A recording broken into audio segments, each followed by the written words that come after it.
इस रक्षाबंधन भाई बहन को सिर्फ कैश मत दो, बल्कि कुछ ऐसा दो जो उसकी डेली पूजा को और भी स्पेशल बना दे। क्योंकि रक्षाबंधन सिर्फ राखी और गिफ्ट्स का फेस्टिवल नहीं है, बल्कि फैमिली प्रोटेक्शन एंड ब्लेसिंग का ब्यूटीफुल सेलिब्रेशन है। और जब पूरी फैमिली एक साथ हो और दिन की शुरुआत मंदिर जैसे स्पिरिचुअल आरती से हो, इससे बेटर क्या हो सकता है। शिव क्राफ्ट्स की ये आरती मशीन में आपको 2 झालर, बेल और ड्रम मिलने वाला है, साथ में शंख मयूर का आवाज भी मिलने वाला है।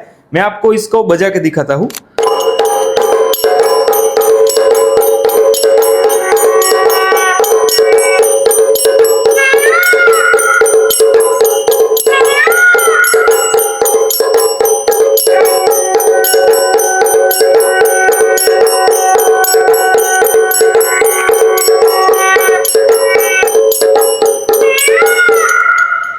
इस आरती मशीन को आप डेली पूजा के लिए भी यूज कर सकते हैं और प्रॉपर केयर के साथ आप इसको सालों तक यूज कर सकते हैं। और स्पेशली शिव क्राफ्ट्स के अंदर आपको 2 साल की पीस टू पीस वारंटी भी मिलने वाली। तो इस रक्षाबंधन अपने फैमिली को दो भक्ति, शांति और ब्लेसिंग से भरा यह गिफ्ट।